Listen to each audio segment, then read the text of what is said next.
There was a rather disgusting, or certainly very weird piece written by George Monbiot in The Guardian, saying that in the 1930s, these are the same sort of people who would have been going off to Spain to fight in the Spanish Civil War. That somehow these young angry Muslims are the same as Laurie Lee and George Orwell.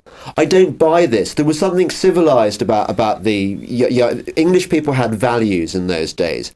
I don't sense any of that in these nasty pieces of work who are going out to commit terrorist atrocities in Syria. And it's going to be very nasty when these guys start coming back and start importing their lovely values back to Britain. And unlike Orwell, they're probably not going to be writing any books when they get back either. No. Speaking of brutalised, or something relatively brutal, look, from Copenhagen Zoo have killed a healthy 2-year-old giraffe called Marias on the grounds that he was the product of inbreeding. Listen, this happens in the wild. We should not interfere with the natural order, should we? My objection to it was that there was a petition of 20,000 asking not to kill him, and there was an offer from a zoo in Britain to take him. If there was no such thing as this offer, I can understand they do these things. Secondly, why on earth do these people butcher that poor giraffe and then cut him up in front of a crowd of small children to show them, I don't know what they were showing them, anatomy. and then feeding the meat to the lions. I find Denmark a very strange place. I find it strange that the Prime Minister is married to the son of Neil Kinnock. To be honest with you, I was absolutely appalled by this. And was he Maurice or Maurice? Well, James said he's Maurice. Don't forget, the Danes are a warlike people. It wasn't so long ago that they were raping and pillaging this country and tearing people's chests apart to create these things called blood eagles. So I think it's good to know that warrior tradition is continuing and that they're instilling this bloodlust in their children. So which could this is political correctness, by the way. You're being politically mad. correct. Look, you're being totally politically correct. Have you been to Africa? Have you seen these animals in the wild? I can tell you that if Marius the giraffe had been surplus to requirements in the real bad wide world, in the Masai Mara, say, what would have happened was that a pride of lions would have come and, first of all, they'd have taken him down by the legs, then they'd have gnawed his entrails. But we're talking about he wouldn't have had a giraffe in a zoo, which was offered a place.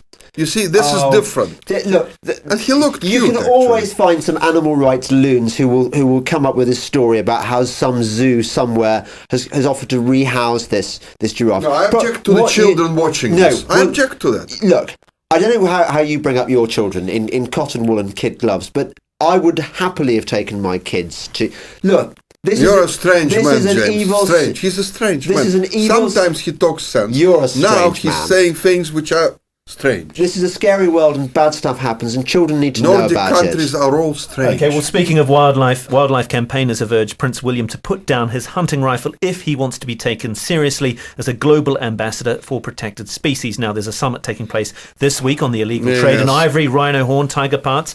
They were unhappy that he was in Spain shooting on the Duke of Westminster's estate. So who are these animal rights activist people? Why should we care about their opinion? They're a complete minority. I think any prince who does not shoot birds is unfit to become King of England. It's part of our traditions. Let me tell you something, James, you're completely wrong. He came out with his speech, read it, by the way, by heart. Well, I mean, read it from the text. The problem with Prince William is that he's got a false sense of priorities. His people are suffering across the country with these floods. He needs to show compassion to the people who live in his country, not go around looking for causes in Africa and save the rhino or save whatever he's saving. He needs to understand the daily basics of how the monarchy runs, how politics run. This was silly. The time was chosen, the silliest possible moment when there is a flood, storms, and so on, and the previous especially government. You can't choose your parents, can you, Alexander? No, you don't understand. He could have at least gone there somewhere and said, look, I'm writing a check out. I've got £1 million here. It's his dad who's making him do this bad stuff. You do stuff to please your dad, son. You know you do. Oh, come on, he's 30 now. Come on, what do you mean? No, I think... Oh, God. The royal family has a problem. They don't really understand their priorities, I've got a solution, though, Alexander. Okay, good. Why doesn't he go out to Africa, kill a few rhinos, Right. auction off the horns to the Chinese, Right. and use the proceeds to help out. Yeah, but he's got like 30 million in the bank. He can write a check for 1 million. Come on, That's he his can. money. Oh, it's not his money. It's Yes, it mommy. is. It's mommy's money. Speaking of passionate causes, what about the actor George Clooney, Alexander? He's called on Britain to return the Elgin marbles to Greece. He's, of course, star of a film called The Monuments Men, although the film is about getting back Nazi looted art. George Clooney should stick to, I don't know what. I think he's an Coffee adverts. He does a good coffee Oh, advert. yeah, he does a good coffee advert. Yeah. Because, first of all, he doesn't know anything about the history of what happened. And if Lord Elgin didn't buy those marbles, they would have been destroyed by the Turks. They would have been destroyed. And the Greeks would have nothing and we would have nothing. What I find amazing about people like Clooney is that they say something, make a statement, and then they confess later, which he did, that I don't really know anything about this. And when you hear things like that, you'd like to say, then if you don't know, don't say anything. Just stick to promoting your rubbish films. But that's what he's doing, Alexander. This is promo, isn't it? Somebody has whispered in his ear, George, your film is tanking at the box office. Yeah, it's not really doing well, is it? Crap. And you know why it's not doing well? Because to show Americans during the war saving cultural artifacts in Europe, it's a bit rich, isn't it?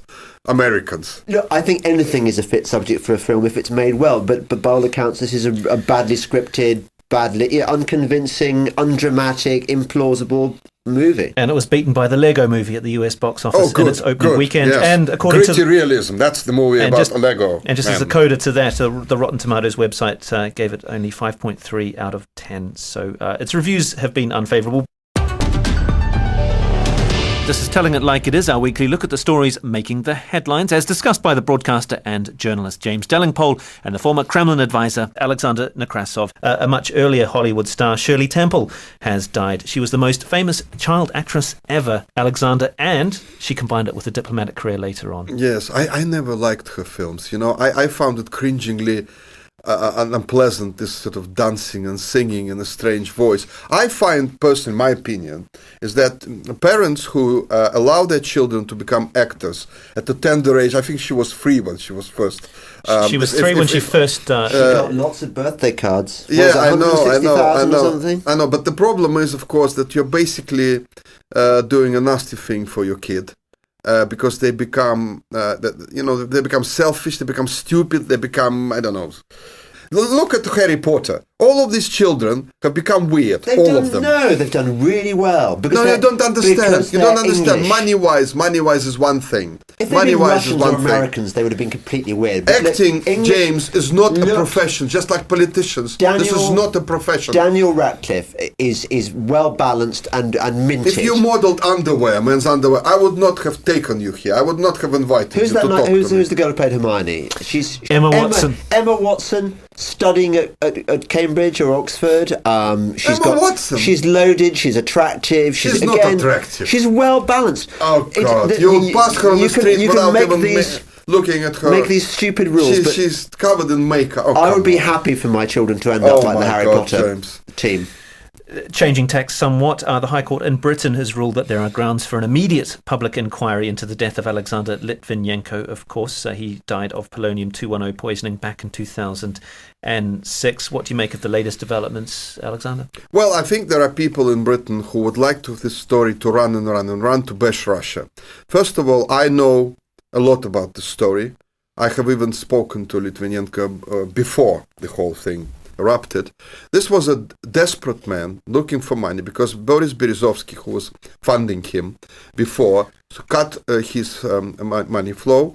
He was getting tiny amounts. So he was looking for anything, to do anything. He was so desperate. He was prepared to do anything. So there was this gang that has been involved in smuggling polonium-210 to Europe. It's very expensive, by the way. One tiny portion which was brought here was, I think, valued at 8 million pounds.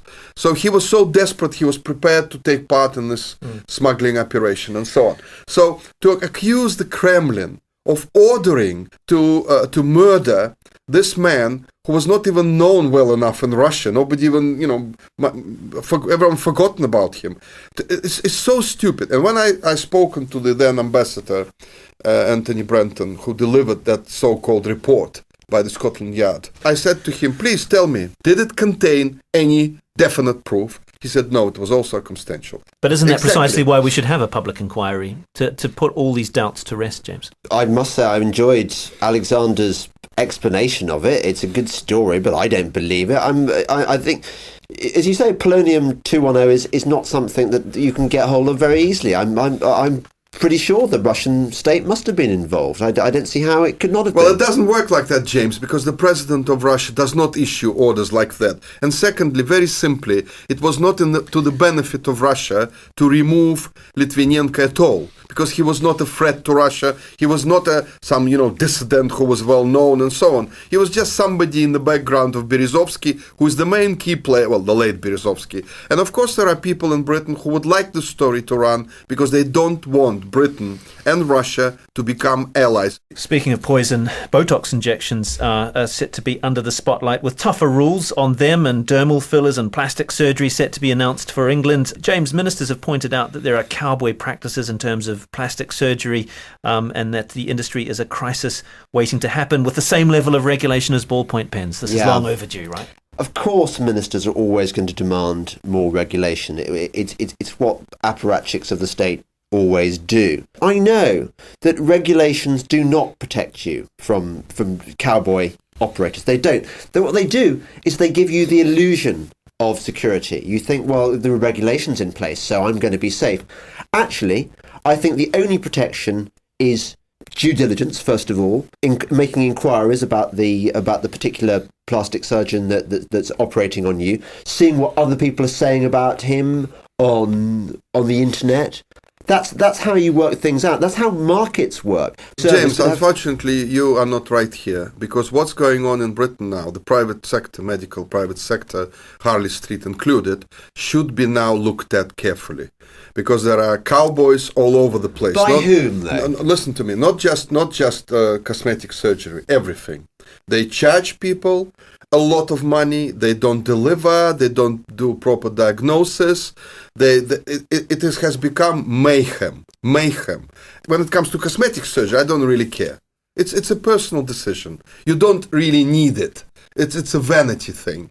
So that to be regulated is silly. Let the people do what they want. Look at them, Botoxed faces. I mean, half of the actors and TV presenters do this anyway. Do you use Botox, Alexander? Of course not. I'm a natural. No, it's a natural face. And the problem is that I've been to Harley Street a lot, and I have been disappointed. I paid £250 for 15 minutes for your extension, for consultation.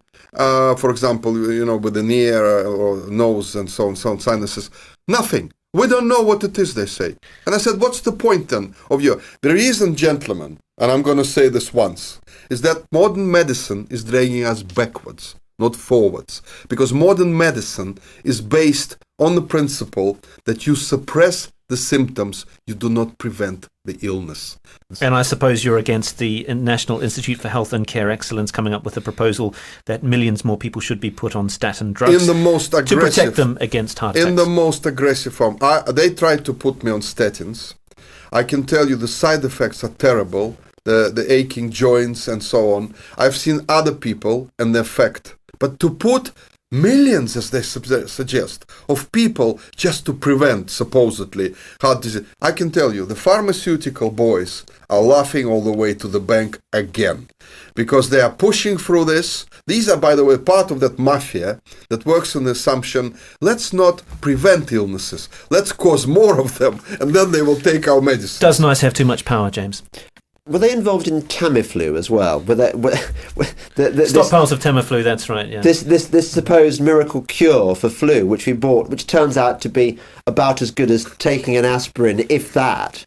I think Alexander's quite right. Everything I've read about statins is that the side effects are appalling, and then actually they don't do much. Taking an aspirin can help lower cholesterol anyway, much cheaper. Well, that's all we've got time for. That's Telling It Like It Is, our weekly look at the stories making the headlines, as discussed by James Delingpole, Alexander Nekrassov. My name is Brendan Cole. This is the Voice of Russia in London.